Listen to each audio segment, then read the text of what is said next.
AyoGG, welcome to the, and I can't believe I'm saying this, second episode of AyoGG, my little K-pop podcast. First, of course, I need to apologize because you probably don't know.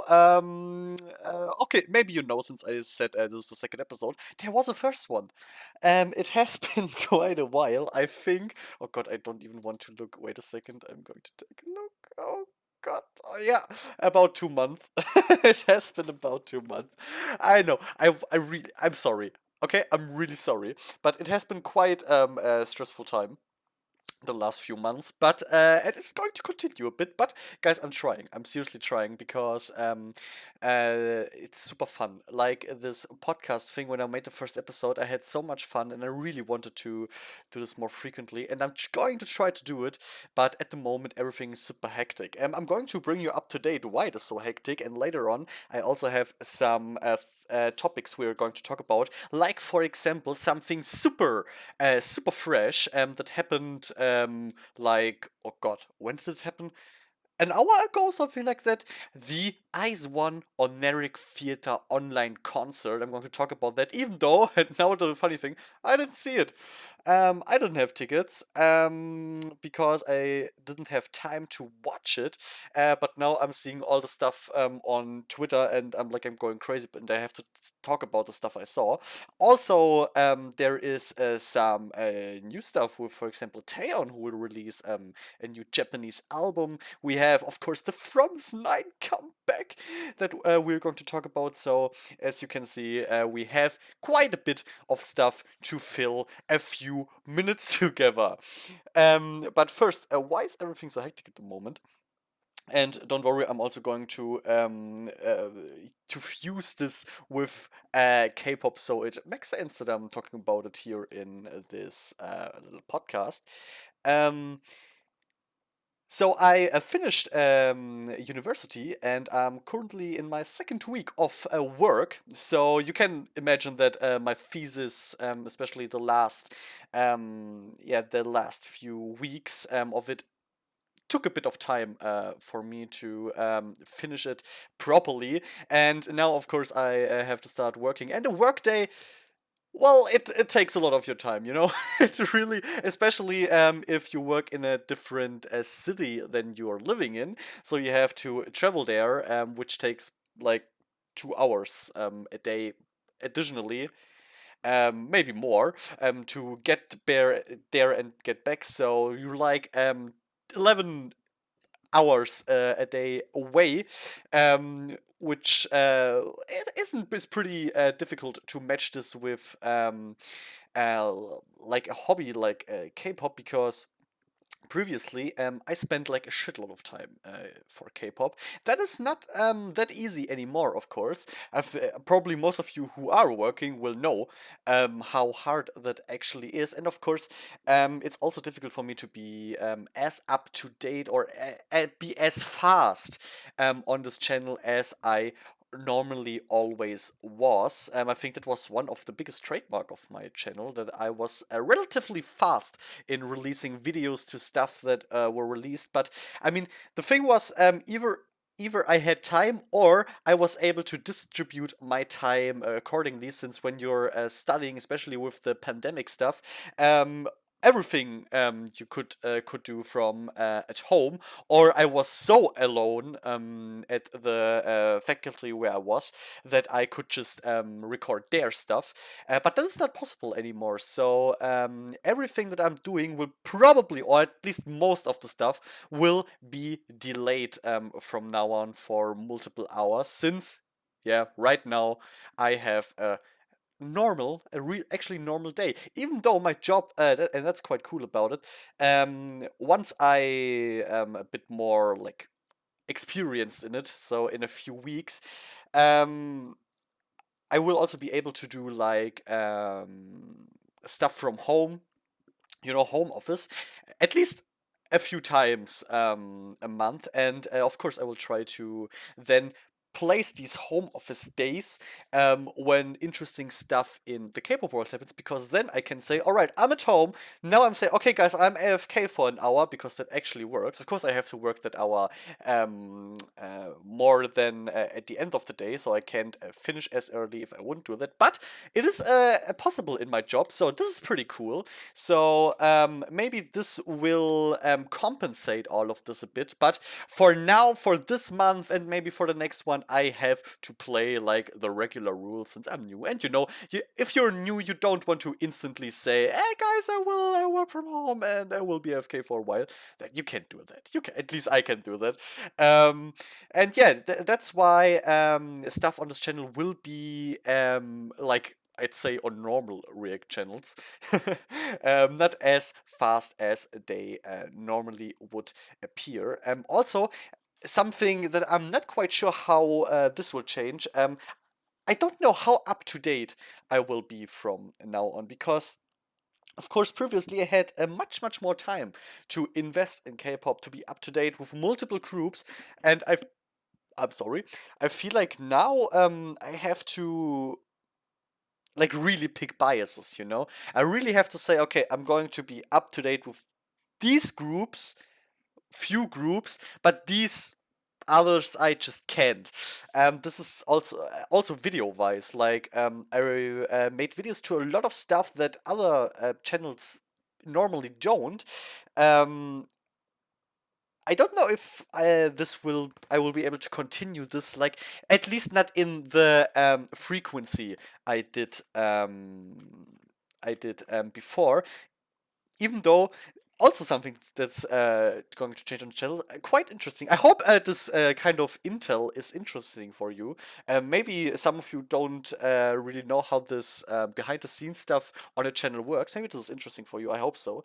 Um, at my current place, I'm going to move soon. At my current place, I can't like record at, I don't know, at like 10 p.m. I think is it, like 10 in the evening, because there are other peoples here who yeah, who don't like that, or who feel yeah, who would get mad at me if I would do that because of noise and stuff. But at my new place, I will be able to do it, because there I will live completely alone.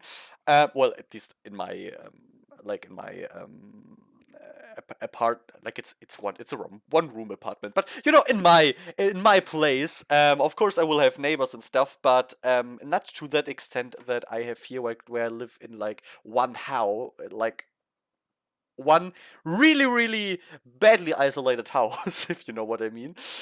So maybe not that much will change from the amount of content. At least I hope, because I really don't want to reduce the amount of content in the long run that I'm doing on this channel.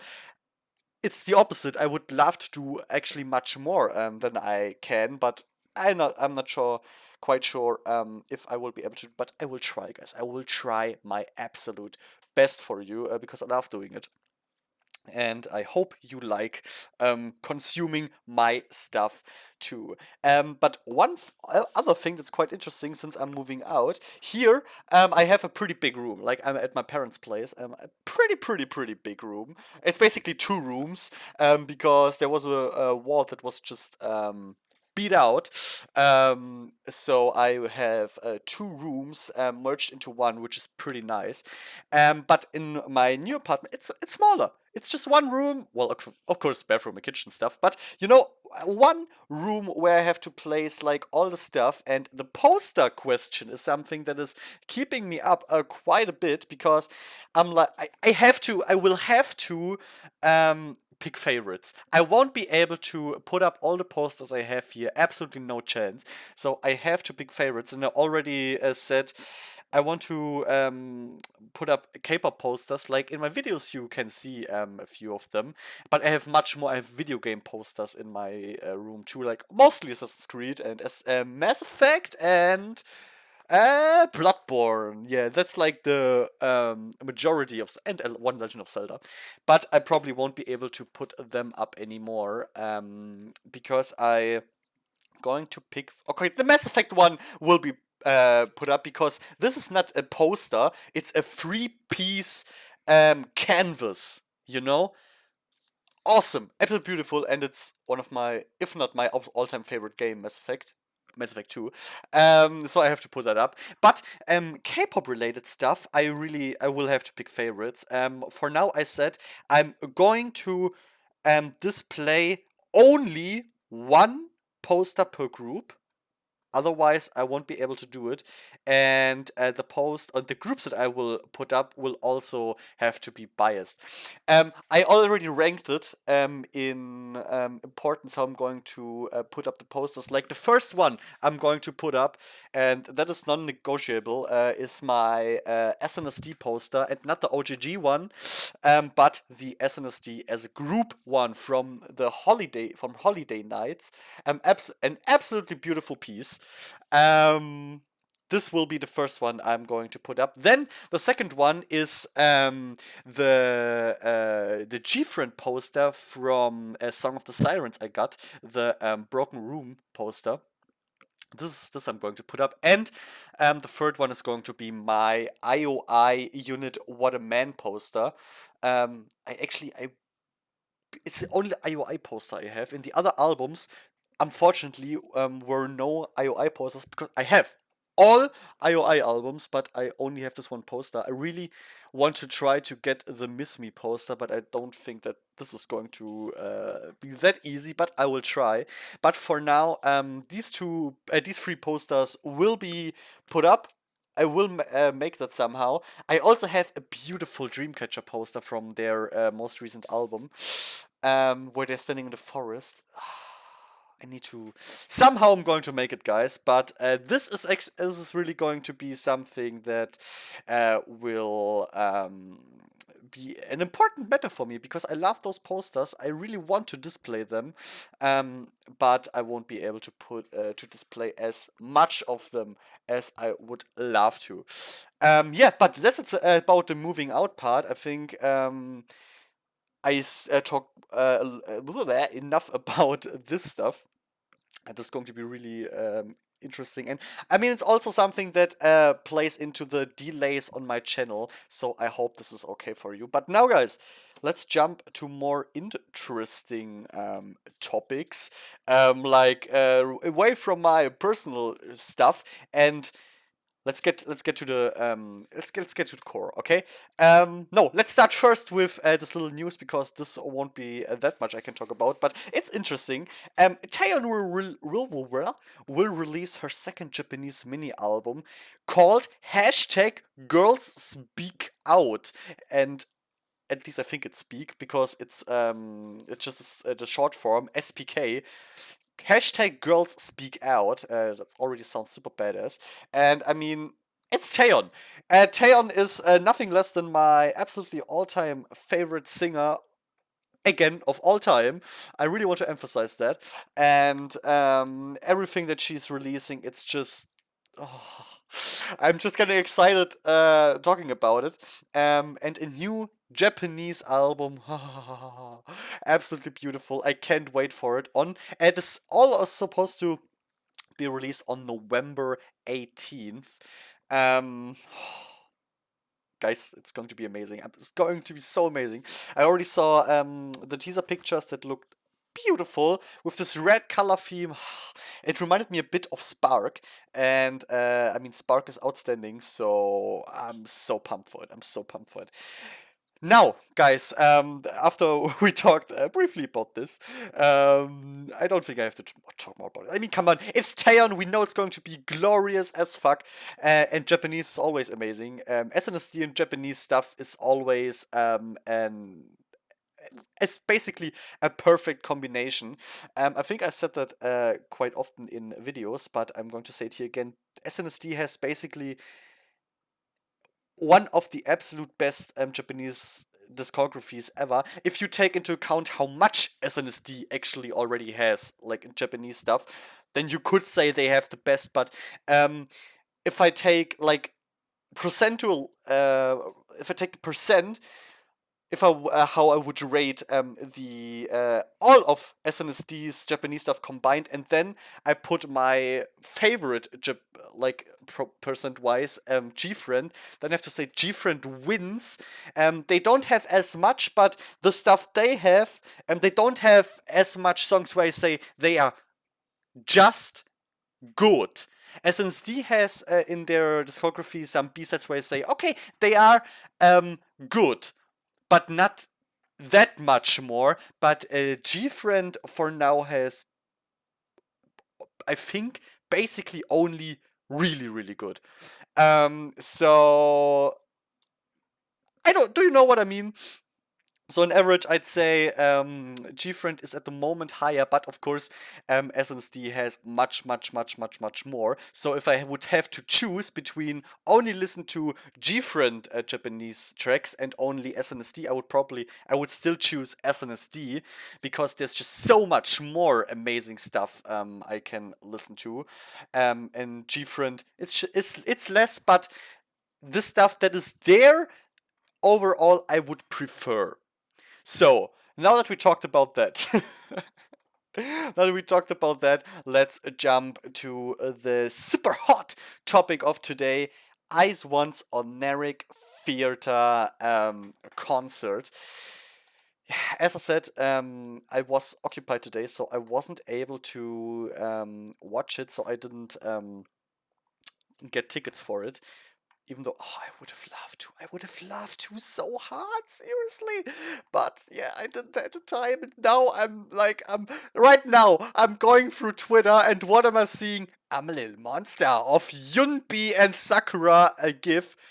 Holy moly. And I didn't see it. But before we jump into these little things, there's one interesting thing that I heard. The Oneric Theater concert will be released on Blu-ray.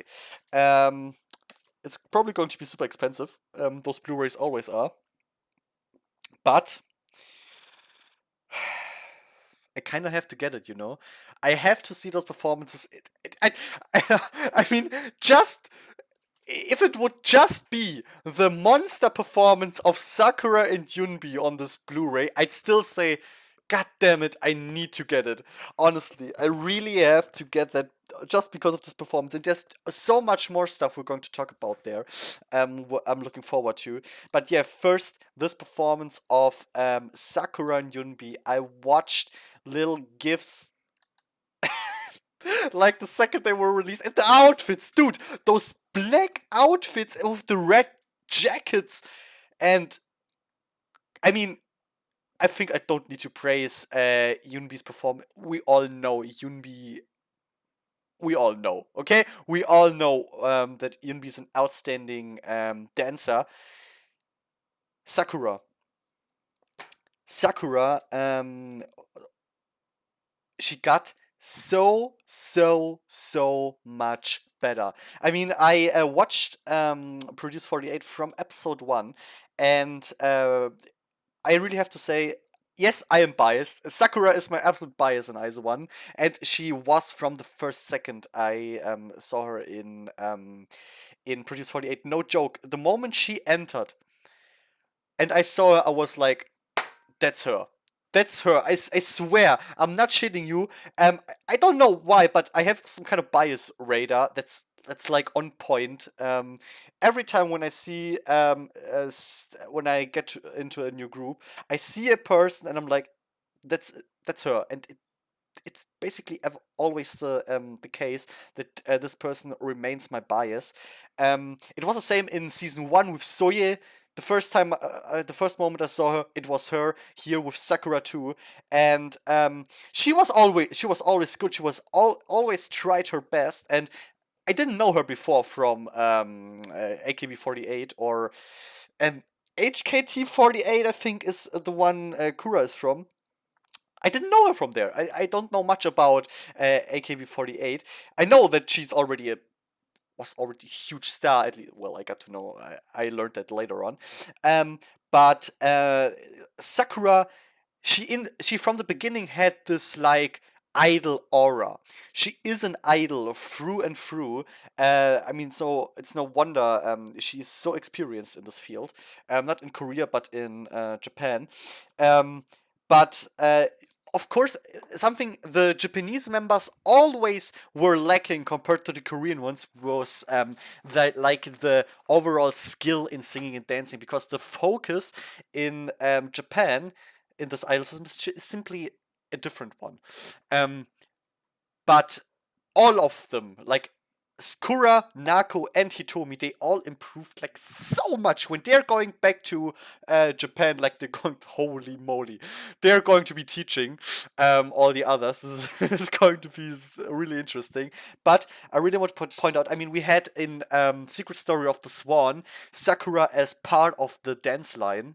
If you remember, and I was already so blown away from her there, and now this monster performance, like the stuff I saw. Wow, Kura, seriously, I'm so proud of her. I'm so proud of her. And I mean, Yunbi and Kura are my two favorites.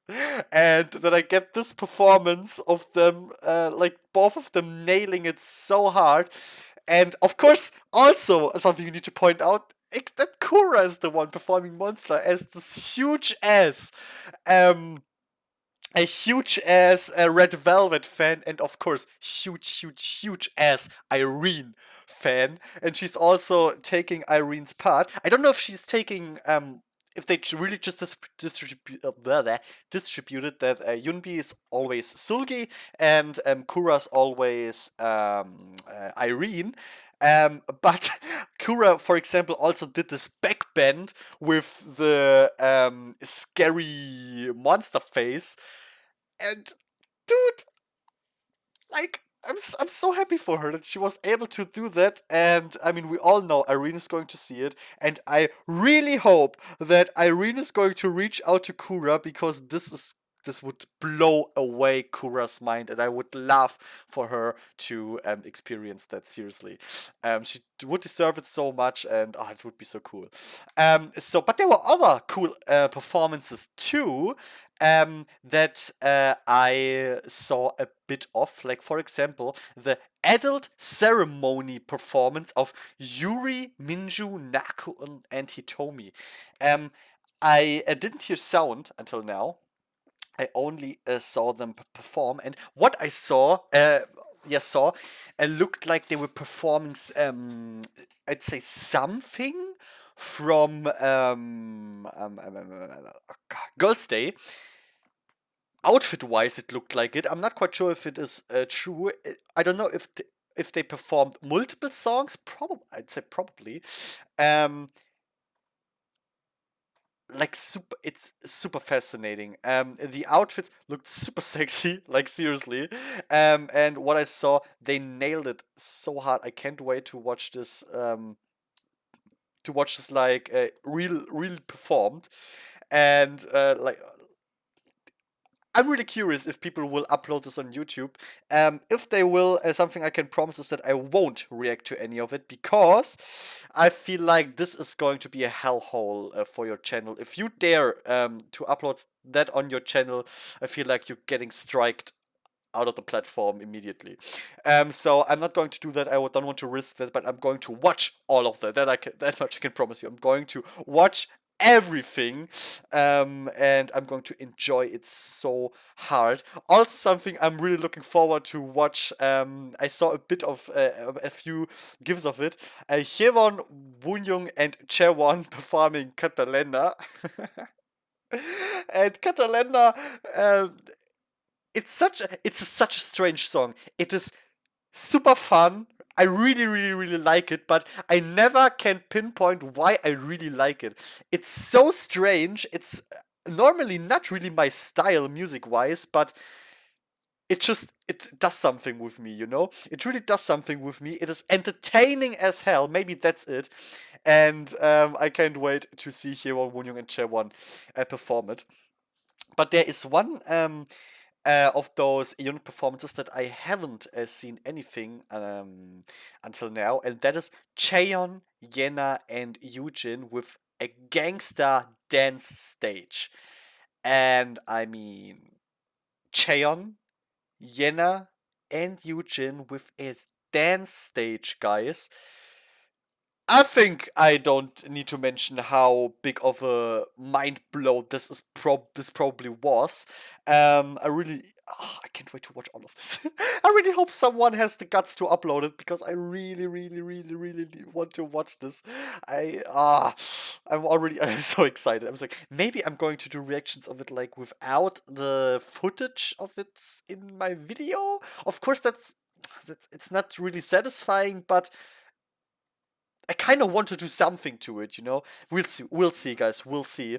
But I'm really looking forward to it. I will definitely see it once I have the Blu-ray. I will not buy it right away. That much I can say because I don't have that money.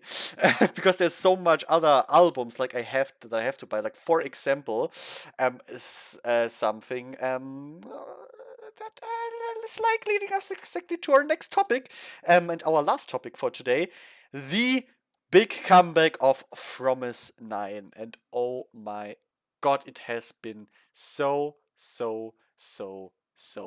long. Because this album, My Little Society of ISO1, that's going to be released on September 14th. I have to get it.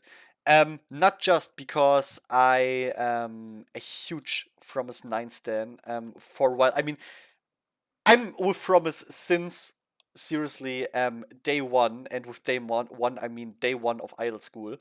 Um, I absolutely adore this group. They are in my top five. Um, but and now the strange thing, until today, I don't have a Promise 9 album physically. I have all of them digitally, but not physically. And now, of course, you have every right to ask, dude, what the? Why? If you're such a huge fan, you would have one, right? Don't you have Dreamcatcher album? Then why do we have Dreamcatcher? It's pretty easy because when Dreamcatcher released their album, I had money. In the past, and it's no joke.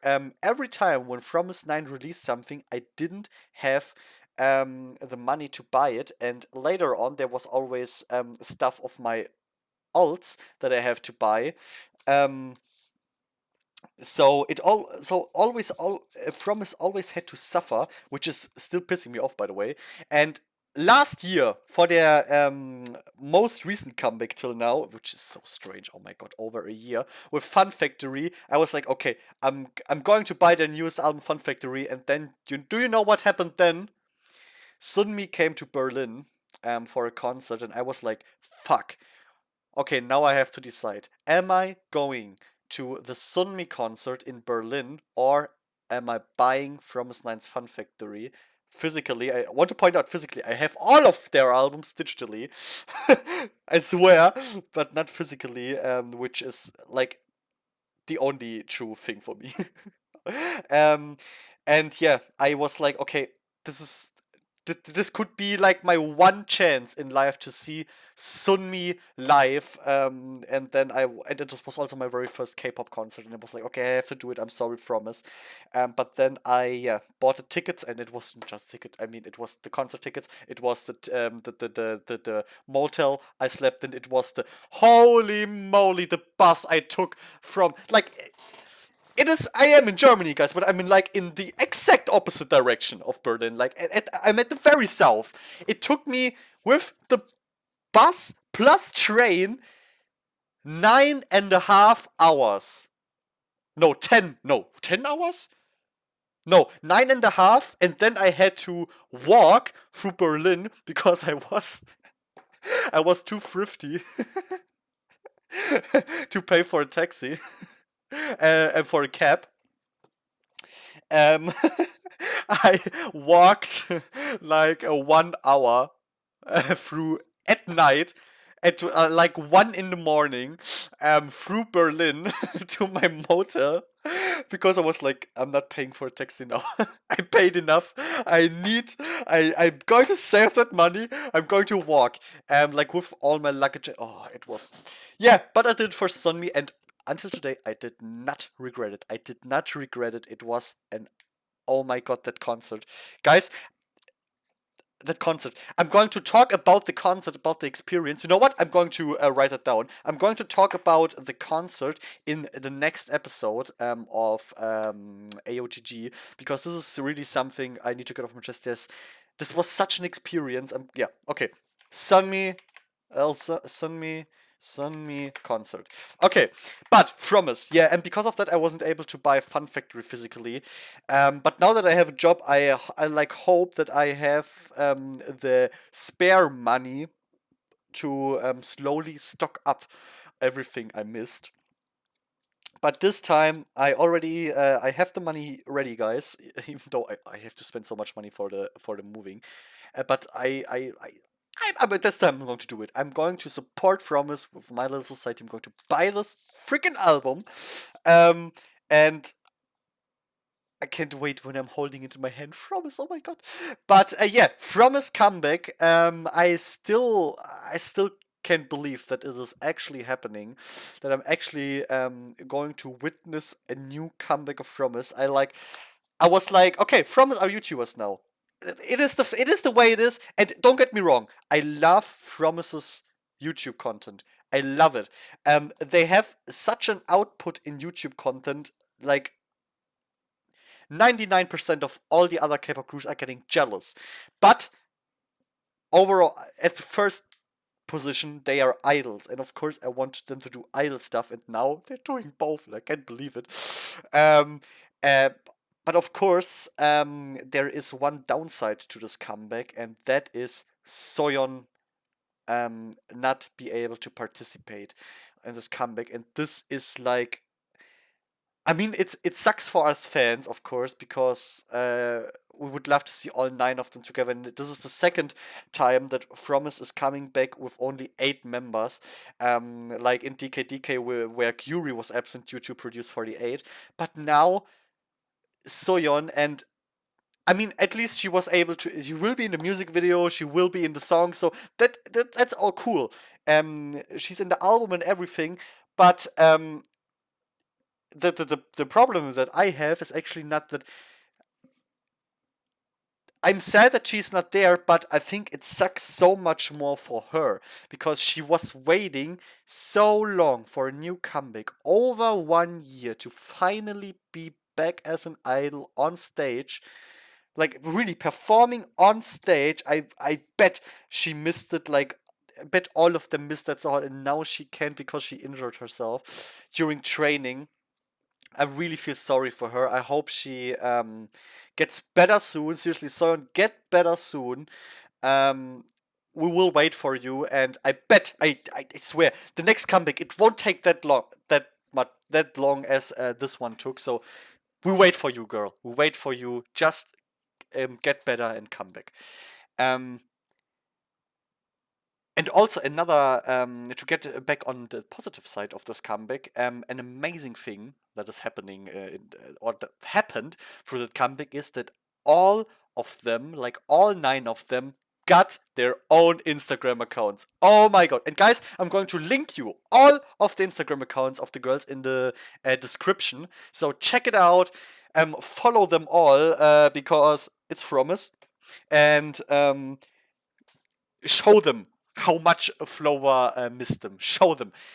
So subscribe to their channel, to YouTube, if you already haven't. And follow all of them, each of them on Instagram. Follow the official Promise channel. Buy the freaking album if you can, of course. If you can't, then that's okay. But if you can, do it. And please, please, please stream the shit out of the music video once it got released, out of the song when it's on Spotify and stuff like that.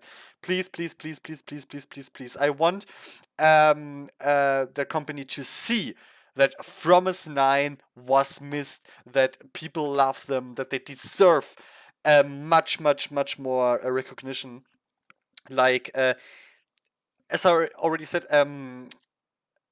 or did I say that in the Ice One part? Ice One will have a Korean comeback soon, and that's going to be their third comeback this year, which is amazing. I'm so happy for Ice One, but this will be the first comeback of Promise. I just wish that a Promise would get like the same treatment idol wise other groups get to, like, as I said, I don't want, I would never dare to complain about the YouTube stuff, because this is something I can't be thankful enough for the content we're getting there. But two comebacks a year, please. Please, please, please, please, please. And I really hope they're going to be on many variety shows. Promise on Variety is just, ah, it's so good that they are such an outstandingly talented group, like in every way, not just in dance and vocals, which we all know they are like holy, but also the variety class of this group is just a class on their own, and I just can't wait. Can't wait. I'm sorry. I'm fanboying a lot here, but I mean that's what this podcast is here for, right? That's what it is here for. But now, guys, I want to know all of your opinions too. To the Promised Nine comeback. Like, are you excited for it too? And if are you a flower? That would be something that would really interest me. And if you are, since when? As I said, I'm a fan of them since day one idol school. But when did you start becoming a flower? Did you start there too, or did you become a fan like later on during maybe Love Bomb? I think a lot of people got fell in love with Froms during Love Bomb. And also something I'm super curious about is about the style of all of this whole comeback, because um with Love Bomb and Fun, I thought like, okay, Promise Nine is now going like that way, that super over the top, quirky way they developed through Love Bomb and Fun. But now, after I listened to the highlight medley, I'm not so, and after I saw the teaser picture, the pictures, I'm not so sure anymore, because all of this sounds and looks so much more mature. So I'm really curious if you will really get a mature Promise. Like, did they really now toss away that image and are going to continue with a mature one, or if this is just an experiment and the next one will get quirky again, or like, is this a complete change for Promise, or is this just a little like excurse of them? This is going to be super interesting, and I can't wait to find that out. Okay, guys, I have an appointment later on, so I have to stop here. But I can't tell you guys how happy I am that I finally recorded a new AyoGG cast. And I want to say once again, guys, if you like this, please let me know. And if you have like stuff you want me to talk about in the next episode of AyoGG, please let me know in the comments. I hope you enjoyed my little podcast here, guys, and I hope, as I hear, no, you hear me. I hope you tune in to the next episode of the AyoGG podcast, which, and this is a big ass promise from me, and I swear to the heavens, I am that the next episode is not going to take 2 months, okay? Maybe one, but not two, I swear. Now, guys, thank you for your attention, and bye.